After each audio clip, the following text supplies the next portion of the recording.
நதி பிரச்சனைன்றது இந்தியாவில் பல வருஷமாக நடந்துட்டு இருக்கிற ஒரு பிரச்சனை. இது 2 மாநில அரசாங்கம்க்கு நடுவில் நடந்துட்டு இருக்கிற பிரச்சனை மட்டும் இல்லை. இந்த நதியை நம்பி வாழற லட்சக்கணக்கான மக்களோட வாழ்க்கையில் இது நேரடியாக சம்மந்தப்பட்டிருக்கு. குறிப்பாக இதனால விவசாயிகள் ரொம்ப அதிகமாக பாதிக்கப்படுறாங்க.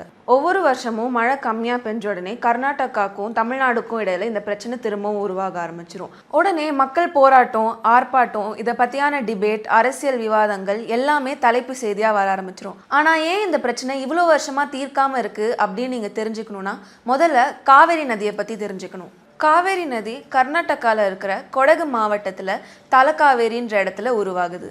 அங்கிருந்து சுமார் 800 கிலோமீட்டர் கர்நாடகாவையும் தமிழ்நாடையும் தாண்டி கடைசியா பே ஆஃப் பெங்காலில் போய் சேருது. இந்த பயணத்தில் ஹேமாவதி, கபினி, ஹாரங்கி, ஷிம்ஷா, பவானி போன்ற பல சிறு நதிகள் காவேரியோட இணையுது.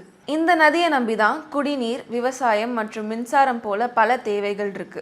கர்நாடகாவில் பெங்களூர், மைசூர் மாதிரி பெரிய நகரங்கள் குடிநீருக்காக காவேரி நதியை நம்பி தான் இருக்காங்க. அதே மாதிரி தமிழ்நாட்டில் டெல்டா மாவட்டத்தில் இருக்கிற விவசாயிகள் காவேரி நதியை நம்பி தான் இருக்காங்க. காவேரி நதி கர்நாடகாவில் ஆரம்பித்து தமிழ்நாடுக்குள்ளே வரனால இந்த நதி 2 மாநிலம்க்கு உரிமை இருக்குது அப்படின்னு சொல்கிறாங்க. இந்த பிரச்சனை எங்கே ஆரம்பிச்சுது அப்படின்னு பார்க்கணுன்னா நம்ம பிரிட்டிஷ் காலகட்டத்துக்கு தான் போகணும். அப்போது கர்நாடகாவை மைசூர் சமஸ்தானம்னும் தமிழ்நாடை மெட்ராஸ் பிரசிடென்சினும் பிரிட்டிஷ் காலத்தில் அழைக்கப்பட்டது. அந்த காலத்தில் மைசூர் சமஸ்தானம் அவங்களோட விவசாயத்துக்காக நிறைய தண்ணி சேமிக்கணும் அப்படின்னு ஒரு அணை கட்டுறதா பிளான் பண்ணாங்க. ஆனால் இதுக்கு மெட்ராஸ் பிரசிடென்சி எதிர்ப்பு தெரிவித்தாங்க. மேலே இருக்கிற நீங்களே இவ்வளோ தண்ணி எடுத்துக்கிட்டிங்கன்னா கீழே இருக்கிற நாங்கள் என்ன பண்ணுவோம் அப்படின்னு சொல்லி ஒரு பெரிய சர்ச்சை உருவாகிச்சு. இதுதான் முதல் சர்ச்சையாக பார்க்கப்படுது. 1892 2 மாநிலமும் ஒரு ஒப்பந்தம் போட்டுக்கிட்டாங்க. அதில் மைசூர் என்ன இரிகேஷன் ப்ராஜெக்ட் பண்ணணும்னாலும் மெட்ராஸ் பிரசிடென்சி கிட்ட இருந்து பெர்மிஷன் வாங்கணும் அப்படின்னு சொல்லியிருந்தாங்க. இந்த ஒப்பந்தம்னால எங்கள் வளர்ச்சி இது தடுக்குது அப்படின்னு மைசூர் ஒரு பெரிய பிரச்சனை பண்ண ஆரம்பித்தாங்க. இதுக்கப்புறம் 1924 ஒரு புது ஒப்பந்தம் போட்டாங்க. அதில் மைசூருக்கு கிருஷ்ணராஜசாகரா டேமும் மெட்ராஸ் பிரசிடென்சிக்கு மேட்டூர் டேமும் கட்டலாம் அப்படின்னு ஒரு ஒப்பந்தம் இருந்துச்சு. இந்த ஒப்பந்தம் 50 ஆண்டுக்கு இருக்கும் அப்படின்னு சொல்லியிருந்தாங்க. அதாவது 1974 வரைக்கும் இருக்கும் அப்படின்னு சொல்லியிருந்தாங்க. இந்தியா சுதந்திரம் அடைஞ்சதுக்கப்புறம் 1956 எல்லா மாநிலமும் மொழி அடிப்படையில் பிரிய ஆரம்பிக்குது. மைசூர் சமஸ்தானத்துக்கு கர்நாடகான்னு பேரும் மெட்ராஸ் பிரசிடென்சிக்கு தமிழ்நாடுன்னு பேர் மாற்றினாங்க. இதுக்கப்புறம் தான் நம்ம முன்னாடி பார்த்த மாதிரி பிரிட்டிஷ் காலத்தில் போட்ட அந்த ஒப்பந்தம் 74 முடிவுக்கு வந்துச்சு. இதுக்கப்புறம் கர்நாடக அரசு பிரிட்டிஷ் காலத்தில் வச்ச ஒப்பந்தம் செல்லாது. ஏன்னா இப்போ எங்களுக்கு மக்கள் அதிகரிச்சிட்டாங்க, விவசாய தேவைகளும் அதிகரிச்சிருச்சு, அதனால எங்களுக்கு நிறைய தண்ணி பங்கு தேவை அப்படின்னு பிரச்சனை பண்ண ஆரம்பிச்சாங்க. அதே மாதிரி தமிழ்நாடும் இந்த பிரச்சனைக்கு விட்டு கொடுக்கல. ஏன்னா பல வருஷமா நம்ம விவசாயிகளும் இந்த காவிரி தண்ணியை நம்பி தான் விவசாயம் பண்ணிட்டு இருக்காங்க. அதனால எங்களுக்கு தேவையான தண்ணியை நீங்கள் கொடுத்து தான் ஆகணும் அப்படின்னு வலியுறுத்தினாங்க. இப்படியே இந்த பிரச்சனை போயிட்டு இருந்தனால 1990 மத்திய அரசு காவேரி வாட்டர் டிஸ்பியூட்ஸ் ட்ரிபியூனலை அமைச்சாங்க. இதை ட்ரிபியூனல் பல வருஷமாக ஆய்வு பண்ணி நதியில் எவ்வளோ தண்ணி இருக்குது, மழை எவ்வளோ பெய்யுது, விவசாயிகளுக்கு எவ்வளோ தண்ணி தேவை அப்படின்னு பல அம்சங்களை ஆராய்ச்சி பண்ணதுக்கப்புறம் 17 வருஷத்துக்கு அப்புறம் 2007 ஒரு தீர்ப்பு கொடுத்தாங்க. இந்த தீர்ப்பில் கர்நாடகா, தமிழ்நாடு, புதுச்சேரி மற்றும் கேரளாவுக்கு எவ்வளோ நீர் பங்குன்னு சொன்னாங்க. ஆனால் இந்த தீர்ப்பு 2 மாநிலம்க்கும் திருப்தி அடையாதனால இந்த பிரச்சனையை சுப்ரீம் கோர்ட்டுக்கு எடுத்துகிட்டு போனாங்க. 2018 சுப்ரீம் கோர்ட் ஒரு முக்கியமான தீர்ப்பு கொடுத்தாங்க. பெங்களூர் மக்களுக்கு குடிநீர் தேவை ஜாஸ்தியாக இருக்கிறனால கர்நாடகாவுக்கு கொஞ்சம் ஜாஸ்தி பங்கு கொடுத்தாங்க. இதனால தமிழ்நாடுக்கு பங்கு கொஞ்சம் கம்மியாச்சு. அதே நேரம் சுப்ரீம் கோர்ட் என்ன சொல்லிச்சுன்னா இந்த நதி யாருக்கும் சொந்தமானது கிடையாது, எல்லாருக்கும் பொதுவானது அப்படின்னு தெளிவுபடுத்துச்சு. இந்த தீர்ப்பை நடைமுறைப்படுத்துறதுக்காக Supreme Court Kaveri Water Management அத்தாரிட்டியும் காவேரி வாட்டர் ரெகுலேஷன் அத்தாரிட்டியும் உருவாக்கிச்சு. ஆனால் இந்த கோர்ட் தீர்ப்பு கொடுத்ததுக்கு அப்புறமும் பிரச்சனை முடியல. இதுக்கு முக்கியமான காரணம் மழை பொழிவு தான்.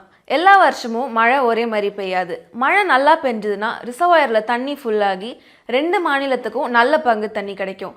ஆனால் மழை கம்மியாக பெஞ்சதுன்னா எங்களுக்கு குடிக்கவே தண்ணி இல்லை, விவசாயிகளுக்கு தண்ணி தேவை அப்படின்னு கர்நாடகா திரும்பவும் பிரச்சனை ஆரம்பிக்கும்.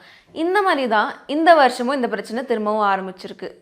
இதுக்காக தான் காவேரி வாட்டர் மேனேஜ்மெண்ட் அத்தாரிட்டியும் காவேரி வாட்டர் ரெகுலேஷன் கமிட்டியும் எல்லா வருஷமும் என்ன பண்ணும் அப்படின்னு பார்த்தீங்கன்னா டேமில் எவ்வளோ தண்ணி இருக்குது, மழை எவ்வளோ பெஞ்சிருக்கு அப்படின்னு பார்த்துட்டு தமிழ்நாடுக்கு இவ்வளோ பங்கு தண்ணி கொடுக்கணும் அப்படின்னு சொல்லுவாங்க. அதே மாதிரி தான் இந்த வாட்டியும் உத்தரவிட்டிருக்காங்க.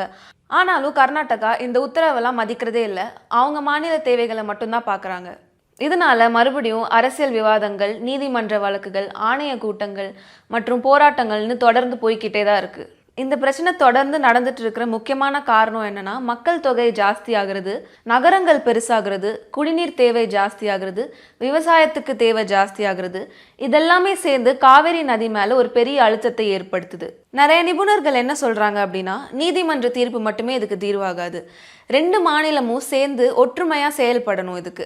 அதை மாதிரி வெளிப்படையா ரிசர்வாயர் டேட்டாவை ஷேர் பண்ணணும், மழை கணிக்கிற முறையை இன்னும் இம்ப்ரூவ் பண்ணணும், மழை தண்ணியை சேகரிக்கணும், அந்த தண்ணியை சிக்கனமாக பயன்படுத்தணும், குறைஞ்ச தண்ணியில் விவசாயம் பண்ணுற மாதிரி புது முறையை கொண்டு வரணும். இப்படி பல்வேறு நடவடிக்கைகள் எடுத்தாதான் நம்ம ஒரு நிரந்தர தீர்வை எட்ட முடியும் அப்படின்னு சொல்கிறாங்க. இந்த காவேரி பிரச்சனையில எம்ஜிஆர், ஜெயலலிதா மற்றும் கலைஞர் அவர்கள் முக்கிய பங்கு எடுத்திருக்காங்க. குறிப்பா எம்ஜிஆர் அவர்கள் நேரடியா கர்நாடகா அரசு கிட்ட போய் பேசி அதுக்கு ஒரு தீர்வு காண ட்ரை பண்ணாரு. அதே மாதிரி இப்போ இருக்கிற சிஎம் விஜய் கர்நாடகாவுக்கு போறதாக ஒரு தகவல் பரவிச்சு. அது உண்மையா பொய்யான்னு நம்ம யோசிச்சுட்டு இருந்தப்போ அவரே நேற்று சட்டசபையில அதை சொல்லி ஒரு முற்றுப்புள்ளி வச்சுட்டாரு. பகை நாடுகளே பேசி தீக்கும் போது பக்கத்து மாநிலம் தானே, நம்ம போய் பேசினா என்ன போகுது அப்படின்னு நினைச்சேன் அப்படின்னு சொன்னாரு. உண்மையிலேயே அக்கறையோட சில பேர் உங்களுக்கு அங்க போய் அவமானம் ஏதாவது ஆயிடுச்சுன்னா என்ன ஆகும் அப்படின்னு கேட்டதுக்கு அவர் தமிழ்நாடு மக்களுக்காக நான் அவமானத்தையும் தாங்கிப்பேன் அப்படின்னு உருக்கமா பேசியிருக்காரு. இருக்கிற அரசியல் கட்சி எல்லாரும் நம்ம சிஎம் விஜய கர்நாடகாவுக்கு போவேணான்னு சொல்றாங்க. அதே மாதிரி கர்நாடகா சிஎம்மும் அங்க இருக்கிற சூழ்நிலைனால அவரை வர வேணாம் அப்படின்னு சொல்லிட்டாங்க. இதனால நம்ம சிஎம் விஜய் கர்நாடகாவுக்கு போக வேண்டியது ரத்தாயிடுச்சு. இருந்தாலும் நமக்கு சேர வேண்டிய தண்ணி நமக்கு கிடைக்கணும்னு உச்ச நீதிமன்றத்துல தமிழக அரசு வழக்கு கொடுத்திருக்காங்க. கூடிய சீக்கிரம் நமக்கு கிடைக்க வேண்டிய காவேரி நீர் நமக்கு கிடைக்கணும்ன்றத எல்லாரோட விருப்பமும்.